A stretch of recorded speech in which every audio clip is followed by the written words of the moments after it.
यीशु मसीह के अजीम और बाबरकत नाम में आप तमाम कलाम सिद्क देखने वालों की खिदमत में सलाम पेश करता हूँ।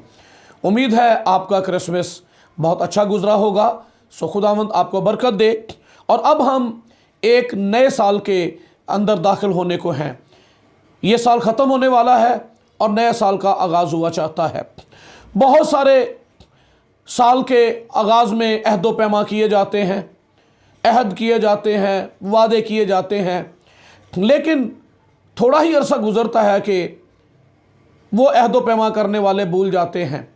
मगर खुदा उन वादों को, उन अहदों को जो हम उससे करते हैं याद रखता है। खुदा हमारी ज़िंदगी से कुछ चाहता है, कुछ तलब करता है। ज़रूरी बात यह है कि अगले नए साल के अंदर हम अगर दाखिल हो रहे हैं तो क्या पिछली ही ज़िंदगी के अंदर जैसी पिछली ज़िंदगी हमने गुजारी खुदा के बगैर, मसीह से दूर रहकर, क्या नए साल में भी हम ऐसे ही दाखिल हो रहे हैं? तो हमें मसीह के आने के बावजूद जो क्रिसमस मनाया है, जो इस दुनिया में मुनज्जी और निजात दहिंदा बनकर आया है, हमें उसके आने से कुछ भी हासिल नहीं हुआ अगर हम उसके बगैर ज़िंदगी बसर करते हैं। सो ज़रूरी क्या है? ज़रूरी यह है कि हम नए साल को नया बनाएं। और ये नया कैसे बनाएंगे? खुदा बहाल करना चाहता है, खुदा हमें नया बनाना चाहता है, क्योंकि कलाम में लिखा है कि जब तक कोई नए सिरे से पैदा ना हो वह आसमान की बादशाही में दाखिल नहीं हो सकता। सो अगला साल जो है उसके लिए प्लान करें, उसके लिए तैयारी करें। अगर मसीह के बगैर ज़िंदगी बसर की है तो आज खुदा आपको मौका दे रहा है। हम अगले साल की खुशी मनाते हैं, सेलिब्रेट करते हैं, लेकिन ना जानते हुए कि हमें पता ही नहीं कि अगला साल हमारी ज़िंदगी में कैसा होने वाला है, तो भी एक खुशी मनाते हैं। तो इसके साथ ये खुशी दोबाला होगी जब हम इस साल के इख्तिताम पर अपना आप, जिन्होंने अभी तक खुदावंद को नहीं दिया, खुदावंद को देकर अगले साल में मसीह के साथ ज़िंदगी बसर करने का अहद करते हैं। तो ये आपके लिए बहुत मुबारक होगा। और जिस दिन भी, जब भी हमारा खुदावंद आए तो फिर डर, गम और खौफ की ज़रूरत नहीं है, क्योंकि जब वो आएगा तो यकीनन 100% जो उसमें हैं, जो उसके हैं, वो उन्हें आसमान की बादशाही में ज़रूर दाखिल करेगा। ये हमारे खुदावंद का वादा है। सो मैं लूका रसूल की इंजील 13वें बाब में से एक तमसील आपकी खिदमत में पेश करता हूं। 13वां बाब 6ठी आयत। फिर उसने ये तमसील कही कि किसी ने अपने पाकिस्तान में एक अंजीर का दरख्त लगाया था। वो उसमें फल ढूंढने आया और ना पाया। इस पर उसने बागबान से कहा कि देख, 3 बरस से मैं इस अंजीर के दरख्त में फल ढूंढने आता हूं और नहीं पाता। इसे काट डाल, ये ज़मीन को भी क्यों रोके रहे?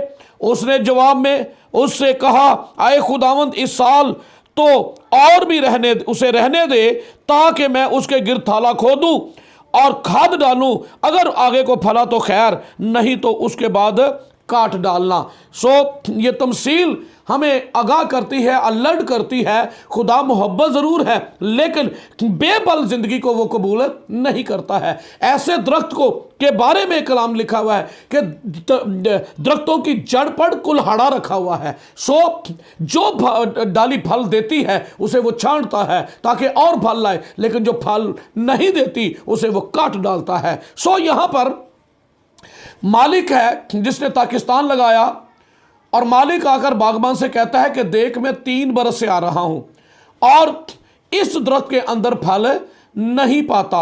अब क्या कर? अब इसका अंजाम क्या है कि इसे काट डाल, ये जगह को भी क्यों रोके रहे।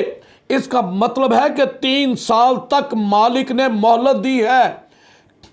1 नहीं, 2 नहीं, तीसरे साल, 3 साल तक उसे मोहलत दी है। और अब वो बागबान से कहता है कि इसे काट डाल। मोहब्बत यही है कि वो मोहलत देता है, लेकिन इसके बावजूद अगर कोई इस मोहलत से फ़ायदा नहीं उठाता और अपनी मनमानी, अपनी मर्जी और मसीह के बगैर ज़िंदगी बसर करता है, तो फिर उसका अंजाम हलाकत है, काट डालना है, और कोई उसे छुड़ाने और बचाने वाला नहीं है। आज मौका है। मसीह का इस दुनिया में आने का मकसद यह है कि वो हमें हलाकत से बचाए, हमें छुड़ाए, क्योंकि लिखा है जो कोई उस पर ईमान लाए वो हलाक ना हो बल्कि हमेशा की जिंदगी पाए। ये खुदा का इरादा है, ये खुदा की मर्जी है, और यही खुदा की मोहब्बत है कि वो किसी की हलाकत नहीं चाहता।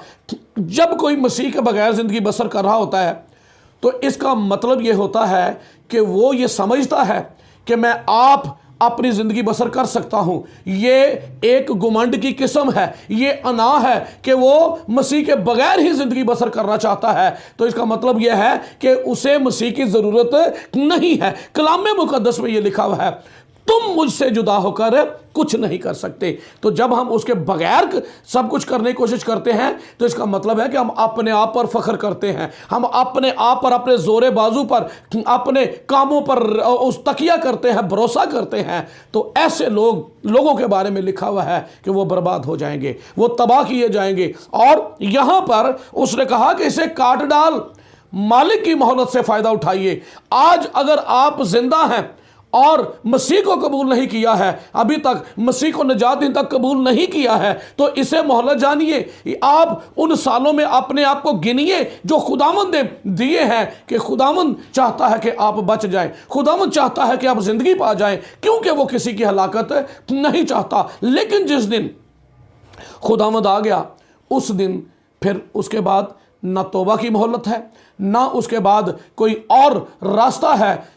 सो आज ज़रूरी है, आज आपके पास मौका है। सो ये तमसील हमें सिखाती है। मालिक कहता है काट डाल, लेकिन बागबान, ये मालिक जो है ये बाप है और बागबान उसका बेटा है। और यहां पर हमें नजर आता है कि बागबान मालिक से मिन्नत करता है और शिफायत करता है। सो आज जब तक हमारा खुदावंद यीशु जमीन पर वापस नहीं आता, बाप की दाहिनी तरफ खड़ा है और क्या करता है, हमारी शिफायत करता है। आए बाप इनको माफ कर, आए बाप इनको माफ कर, और बाप उसकी शिफायत को कबूल करता है। और इसीलिए हमारी ये सांसें, बावजूद के कोई गुनाह करता है, बावजूद के कोई बदी करता है, बावजूद के उसकी मर्जी के खिलाफ चलता है, तो भी खुदा उसे मोहलत देता है, उसे बहाल होने का मौका देता है। सो इस मैसेज से मैं आप तक ये बात पहुंचाना चाहता हूं कि ये साल आपकी ज़िंदगी में, आपके घराने में बहाली का बायस बन जाए। और जिन्होंने अपना आप खुदावंद को दे दिया है, खुदावंद में ज़िंदगी बसर करते हैं, ये उनके लिए मुबारक हाली है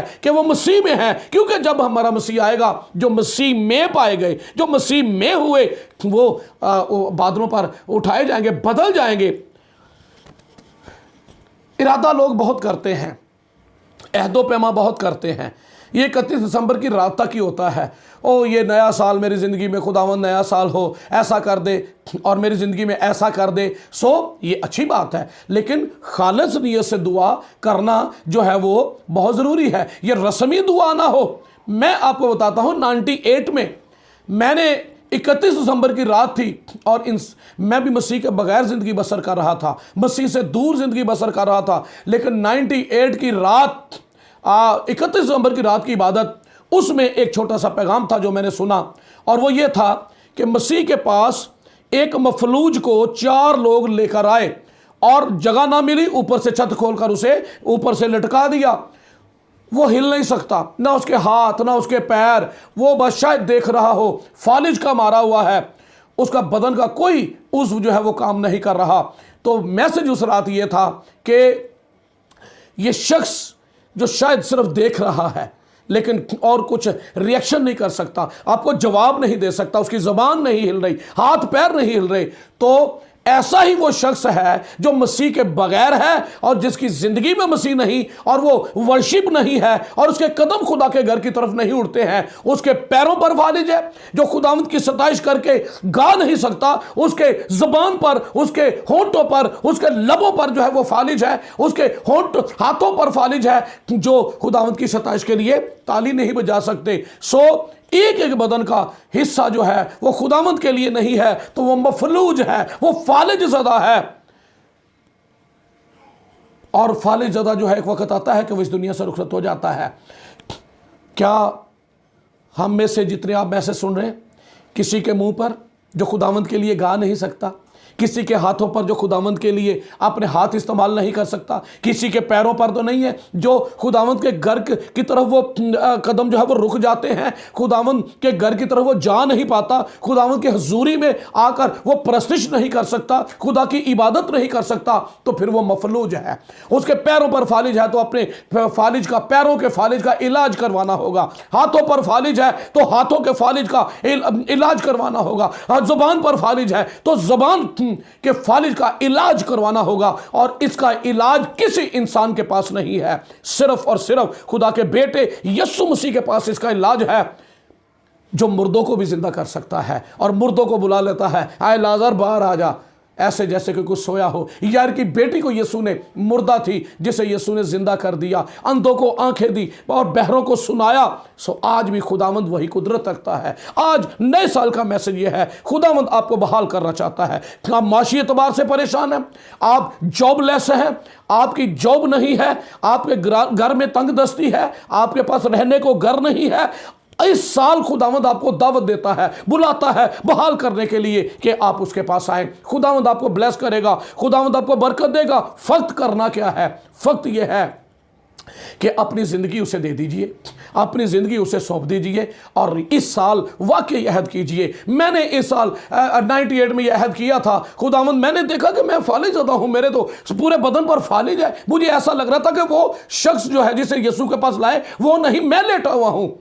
और मुझे एहसास हुआ और मेरे दिल पर उस कलाम ने चोट लगाई और मैंने उस दिन खुदावंद से कहा, खुदावंद तू मेरे फालिज का इलाज कर। और आज का दिन है 2022 है कि मैं खुदावंद में हूँ और खुदावंद की खिदमत में हूँ और खुदावंद के कलाम की खिदमत को पेश कर रहा हूँ, खुदावंद की खुशखबरी को बहुतों तक पहुँचा रहा हूँ। सो उसने मेरे फालिज का इलाज किया है, वो आपके फालिज का भी इलाज करेगा। आपके घरों में खुशहाली आएगी, आपके घरों में हर तरह की खुशी आएगी जब खुदावंद घर में होगा।